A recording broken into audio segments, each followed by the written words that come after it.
What's up, guys? It's Josh from Meticulous and Co-Mobile Auto Detailing.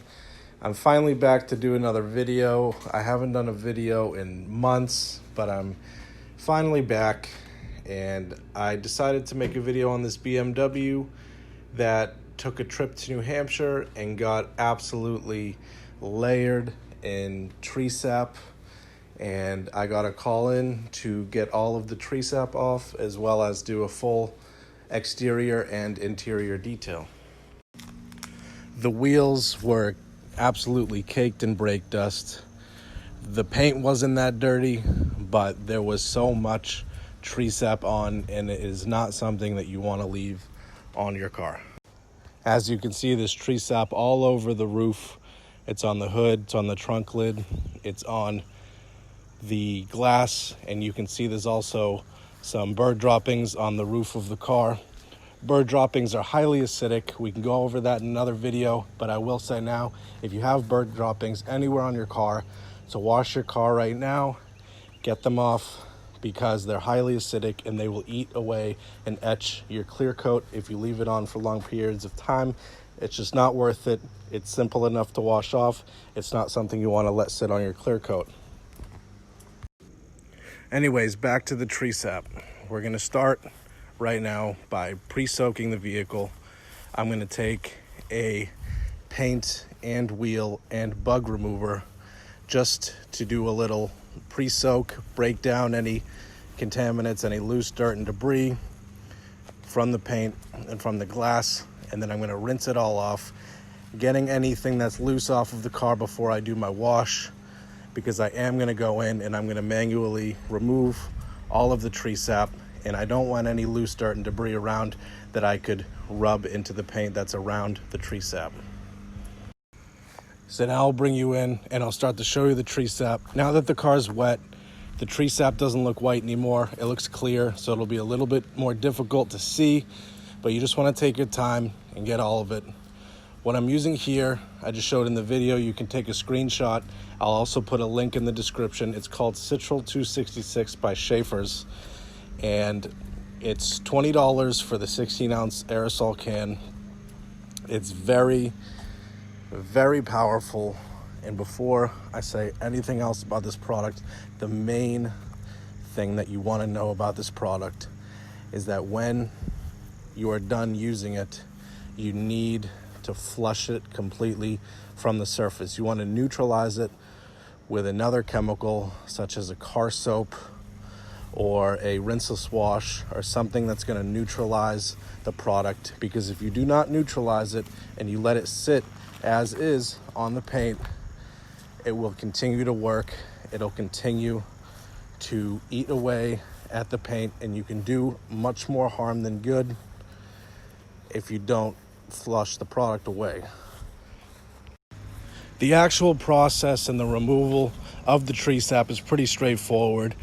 You want to spray it onto your rag or right onto the paint. I would recommend spraying it right onto the rag and rubbing it into the paint. Don't rub anything that isn't the tree sap if you can help it. You want to minimize scratching and swirling, so you want to focus on just the tree sap and not every area around the tree sap. These were some really big pieces of sap, so if you have to pick away at it, I know a lot of people will cringe that you're abrading the surface so much, but it just needs to get done to get this tree sap off. There were huge mounds of sap, and you need to be quick and you need to be mindful of everything that's going on, and you want to keep moving because the product will keep working until you neutralize it. In terms of when to do this, I would pick a day that's overcast, or if you can do it inside a garage or in the shade, if you set up a canopy or something like that. You can do it in direct sunlight, but you want to move quickly. You want to keep the panel wet with the hose water and don't let the product dry on the surface. Now I have my Purple Power vehicle and boat wash right here, and I'm going to take my foam cannon, fill it up with about this much soap, and fill the rest with water. I have all my tree sap off of the car at this point, and I'm going to go ahead and I'm going to do my foam wash. I'm going to neutralize the Citrol 266. I'm going to deactivate it essentially from continuously eating away at the car and the surface of the paint. And I'm gonna go ahead and do my contact wash and get the car completely clean before I continue with the detail. And I do plan on making another video in the future on how to wash your car as safely as possible. This video is all about tree sap, so I'm going to skip to the end here, show you the results. I dried it off, I clay barred the entire car, I polished it, I sealed it, and these are the results. So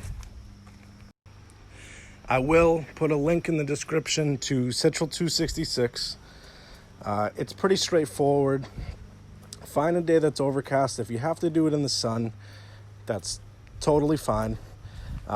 Take a couple clean microfiber rags, spray your Citrol directly onto the rags, go in circular motions. It's going to be the most effective.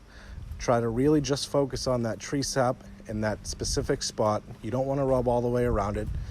If there's no tree sap, you're not going to work anything off of it. So just focus on that tree sap. And when you're done going around the car, make sure it stays wet. You don't want the product to dry on the car. And go around and do a wash. You don't have to use the soap that I did. I enjoy the soap that I use. That isn't the only soap I use.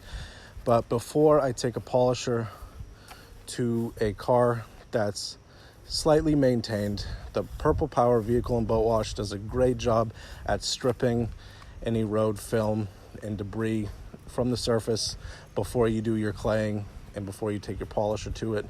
And that's why I choose that soap. You want to be careful of how much you put in the foam cannon or your bucket. Too much can leave a little bit of film, then you need to go around with a quick detailer. But just play around with it. You'll live and you'll learn. Make sure you keep the car wet until all of the chemicals are off, including Citrol 266, including the soap. You don't want either to dry on the surface. And just have fun with it. It may sound a little overwhelming, but believe me, it isn't that bad of a process, and you can have fun with it, and you're gonna get great results. These are the products I use to polish and seal the car. If you have any questions, please leave them below. Thank you guys for watching. I'll see you in the next video.